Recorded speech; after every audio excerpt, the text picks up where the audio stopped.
ఓం శక్తి. గురువడి శరణం, తిరువడి శరణం.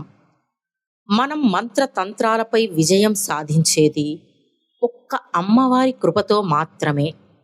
జీవితం శాంతియుతంగా ఆనందంగా సాగుతున్నప్పుడు అకస్మాత్తుగా కనిపించని ఒక విపత్తు వచ్చి పడితే అది భయంకరంగా అనిపిస్తుంది. పరిష్కారం కోసం వెతుకులాడే ఆందోళనతో నిండిన ఆ రోజులు ఒక మనిషికి మనశ్శాంతిని లేకుండా చేస్తాయి. ఇప్పుడు చెప్పబోయే ఈ కథ కూడా అలాంటిదే. నమ్మశక్యం కాని సంఘటనలతో నిండిన ఈ కథలో అమ్మ కలుగజేసుకొని ఇచ్చిన అనుగ్రహం మాత్రమే చివరికి శాంతి చేకూరడానికి కారణమైంది. శక్తి ఇసైమణి సెల్వరాజ్ అనే భక్తుడు ఆది పరాశక్తి అమ్మవారి పట్ల ఎంతో భక్తి కలిగినవాడు. తన పట్టణంలో ఉన్న ఆదిపరాశక్తి వారపూజ మందిరంలో ఆయన నిస్వార్థంగా సేవ చేసేవాడు. ఒకప్పుడు స్థిరంగా గౌరవంగా నడిచిన అతని వస్త్ర వ్యాపారం అకస్మాత్తుగా క్షీణించడం ప్రారంభమైంది. మొదట ఆ తగ్గుదల చాలా స్వల్పంగా కనిపించింది. కానీ కొద్ది కాలంలోనే నష్టాలు పెరిగి ఆందోళన అతనిపై భారంలా పడింది. అలాంటి పరిస్థితిలో అతను మేల్మరువత్తూర్ ఆలయానికి వెళ్ళి అమ్మ దైవ వాక్యాన్ని పొందే అదృష్టం పొందాడు. అప్పుడు అమ్మ కరుణతో ఇలా అడిగింది, నా బిడ్డ, నువ్వెందుకు ఏడుస్తున్నావు? నేను నీతోనే ఉన్నాను. నిన్ను ఏ లోపంలోనూ ఉంచలేదు.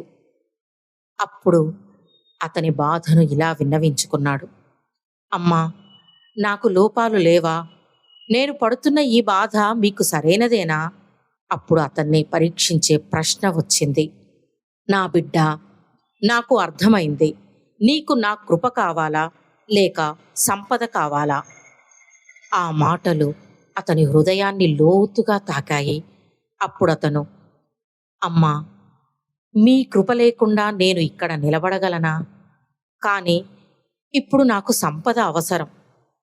అప్పుడు అమ్మ గంభీరంగా ఇలా చెప్పింది, నా బిడ్డ, నీకు సంపద ఉంటే నీ సొంత బంధువులే నిన్ను పిచ్చివాడిని చేయవచ్చు.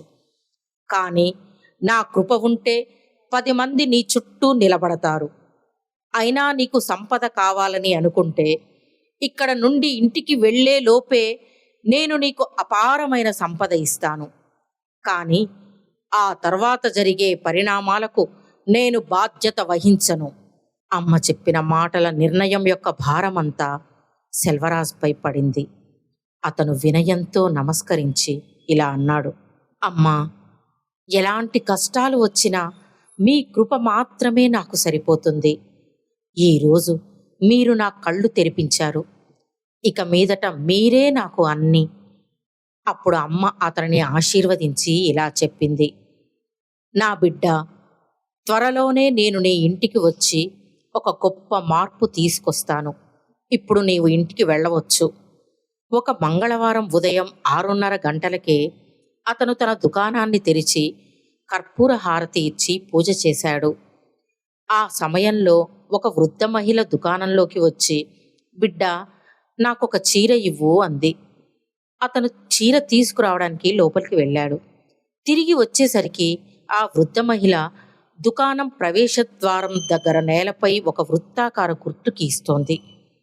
అది చూసి అతను భయపడి, ఎవరు మీరు? ఇక్కడ ఏం చేస్తున్నారు? ఆమె ప్రశాంతంగా ఇలా చెప్పింది, బిడ్డ, ఇక్కడ హానికరమైన వస్తువులు పాతిపెట్టబడ్డాయి.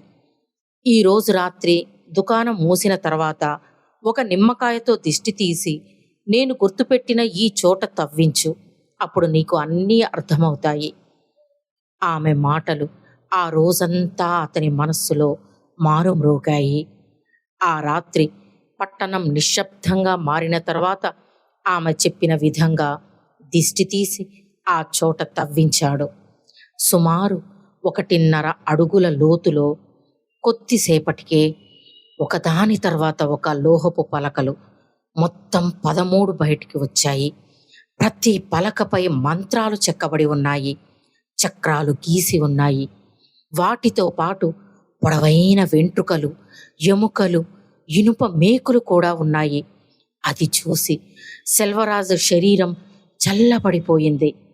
ఒక పలకను శుభ్రం చేసి వెలుతురులో చూసినప్పుడు అందులో ఇలా చెక్కబడి ఉంది: సెల్వరాజు చనిపోవాలి, అతను నశించాలి, అతని కుటుంబం నాశనం కావాలి అని. ఆ తరువాత ఆ వస్తువులన్నింటినీ కిరోసిన్ పోసి పూర్తిగా కాల్చి మిగిలిన వాటిని ప్రవహించే నీటిలో పారేశారు. చూసారా శక్తులారా, భూమిలో పాతిపెట్టబడిన ఆ చీకటి రహస్యాన్ని బయటపెట్టిన ఆ వృద్ధ మహిళ ఇంకెవరో కాదు, స్వయంగా అమ్మే. కొన్ని దుష్టశక్తులు మనుషుల నియంత్రణకు అతీతంగా పనిచేస్తుంటాయి. అలాంటి చీకటి మధ్యలో మనకు మార్గం చూపే వెలుగు అమ్మ యొక్క దివ్య మార్గదర్శకత్వం. ఒక తల్లి తన బిడ్డను ప్రమాదం నుండి కాపాడినట్లే అమ్మ తన భక్తులను రక్షిస్తుంది. నీకు నా కృప కావాలా లేక సంపద కావాలా అనే అమ్మ ప్రశ్న సాధారణ ప్రశ్న కాదు. అది సెల్వరాజు జీవితాన్ని మార్చిన కీలకమైన ఆధ్యాత్మిక మలుపు. ఎందుకంటే ఈ ప్రపంచంలో ఇంకా మంత్రతంత్రాలు, క్షుద్ర విద్యలు ఉన్నాయి అని అమ్మ తన దైవవాక్కులో చెబుతూనే ఉన్నారు.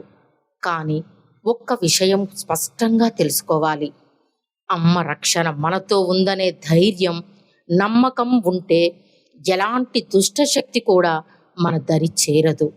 అమ్మ కృప మాత్రమే చివరికి ఇక్కడ విజయం సాధించింది. ఓం శక్తి. అమ్మ అనుగ్రహం కావాలి అంటే మన బంగారు అమ్మ తెలుగు యూట్యూబ్ ఛానల్ని తప్పక సబ్స్క్రైబ్ చేసుకోండి. అమ్మ చూపే మార్గాన్ని అనుసరించండి.